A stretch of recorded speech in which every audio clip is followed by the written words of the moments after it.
राह चलती हुई किसी बेटी के साथ अगर किसी ने छेड़छाड़ करके उसकी सुरक्षा में सेंध लगाने का कार्य करे क्या, तो अगले चौराहे पर उस ओहदे का इंतजार यमराज कर रहा होगा। मुख्यमंत्री की कथनी और करनी में बड़ा फर्क है। उत्तर प्रदेश में निरंतर घटनाएं हो रही हैं, चाहे आप हाथरस देखें, चाहे आप बदायूं देखें, चाहे आप लखनऊ देखें। अयोध्या की एक बेटी ने फांसी लगा ली हैरेसमेंट में। ये मुद्दा हमने भी उठाया था और ट्विटर पे पुरजोर तरीके से उठाया था, जमीन पर भी उठाया था। उसके बाद कोई पर उस ओहदे का इंतजार यमराज कर रहा होगा। मुख्यमंत्री की कथनी और करनी में बड़ा फर्क है। उत्तर प्रदेश में निरंतर घटनाएं हो रही हैं, चाहे आप हाथरस देखें, चाहे आप बदायूं देखें, चाहे आप लखनऊ देखें। अयोध्या की एक बेटी ने फांसी लगा ली हैरेसमेंट में। ये मुद्दा हमने भी उठाया था और ट्विटर पे पुरजोर तरीके से उठाया था, जमीन पर भी उठाया था। उसके बाद कोई एक्शन हुआ। महिलाओं के साथ ऐसे हो ही क्यों रहा है? और मणिपुर पर मुख्यमंत्री क्यों इतना चुप है? क्यों नहीं विधानसभा में बोले? क्यों नहीं बोलने दिया? प्रचार करने तो जाते हैं, तो जो कह रहे हैं उसको करें। अंबेडकर नगर में हुए दिल दहला देने वाले वाकये के बाद सूबे में लॉ एंड ऑर्डर की स्थिति को लेकर सवाल खड़े होने लगे हैं। इसके बाद सीएम योगी आदित्यनाथ ने प्रदेश में महिला सुरक्षा को लेकर एक बयान दिया। रविवार यानी 17 सितंबर को बाद सूबे में क्यों नहीं बोलने दिया?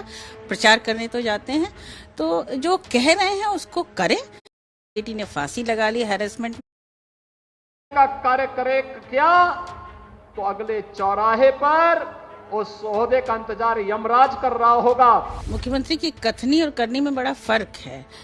उत्तर प्रदेश में निरंतर घटनाएं हो रही हैं, चाहे आप हाथरस देखें, चाहे आप बदायूं देखें, चाहे आप लखनऊ देखें। अयोध्या की एक बेटी के साथ ऐसे को करें।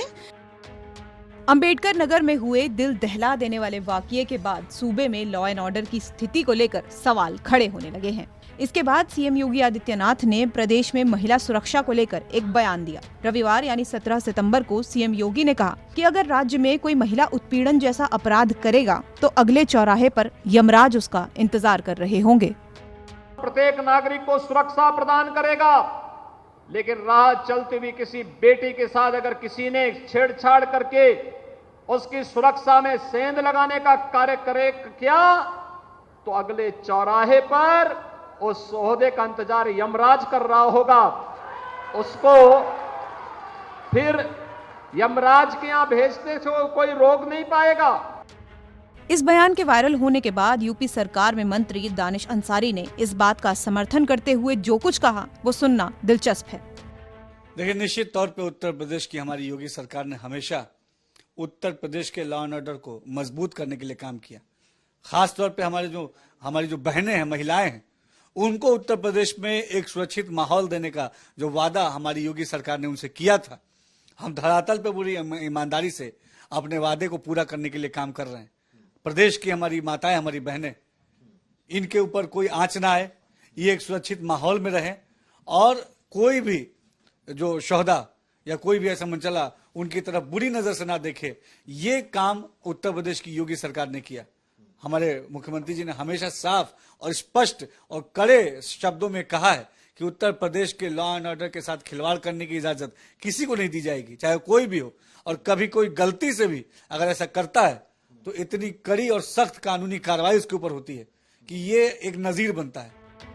तो दानिश अंसारी डंके की चोट पर यूपी में महिला सुरक्षा की बात करते नजर आ रहे हैं, लेकिन अंबेडकर नगर की घटना किसी और ही तरफ इशारा करती है। इस मामले पर समाजवादी पार्टी की प्रवक्ता जूही सिंह ने पलटवार करते हुए क्या कुछ कहा वो सुनिए। मुख्यमंत्री की कथनी और करनी में बड़ा फर्क है। उत्तर प्रदेश में निरंतर पर समाजवादी पार्टी की प्रवक्ता जूही सिंह ने पलटवार करते हुए क्या कुछ कहा वो सुनिए। मुख्यमंत्री की कथनी और करनी में बड़ा फर्क है। उत्तर प्रदेश में निरंतर घटनाएं हो रही हैं, चाहे आप हाथरस देखें, चाहे आप बदायूं देखें, चाहे आप लखनऊ देखें। अयोध्या की एक बेटी ने फांसी लगा ली हैरेसमेंट में। ये मुद्दा नहीं विधानसभा में बोले? क्यों नहीं बोले? वायलेंस इन सब की शिकायत करती थी। महिला सम्मान प्रकोष्ठ को आपने डिसेबल कर दिया, नहीं देता। महिलाओं को सुरक्षित रखिए। अम्बेडकर नगर पुलिस ने आरोपियों को पकड़ा और फिर आरोपी उनकी गिरफ्त से भागे।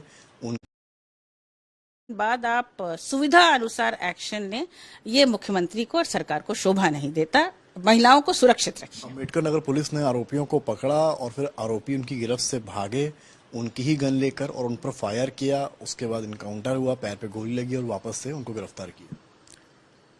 अंबेडकर नगर पुलिस पे प्रश्न चिन्ह है कि वो भागे कैसे, और पुलिस पर तो वैसे ही बड़ा प्रश्न चिन्ह है। महिलाओं की सुरक्षा को नहीं लेने, आपने देखा कि जज के सामने गोली मार दी जाती है, किसी को आप अपराधी को कहीं दिखाने ले जाते हैं, पुलिस के सामने उसके लोग कोई आकर गोली मार देते हैं।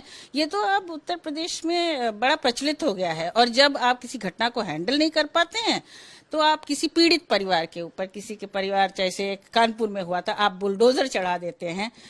ये लॉ एंड ऑर्डर नहीं है। लॉ एंड ऑर्डर पे आपको निरंतर और गंभीरता से काम करना पड़ेगा और मुख्यमंत्री को जवाब देना पड़ेगा। तो जूही सिंह ने महिला सुरक्षा के साथ साथ पुलिस पर भी सवालिया निशान खड़ा कर दिया है। बता दें कि अंबेडकर नगर में पढ़ाई करके लौटती एक लड़की और उसकी सहेली के साथ कुछ मंचलों ने छेड़छाड़ की कोशिश की थी और उसका दुपट्टा खींच लिया था, जिसके बाद वो लड़की गिर गई और उसकी मौत हो गई थी। लखनऊ से समर्थ श्रीवास्तव की रिपोर्ट, यूपी तक।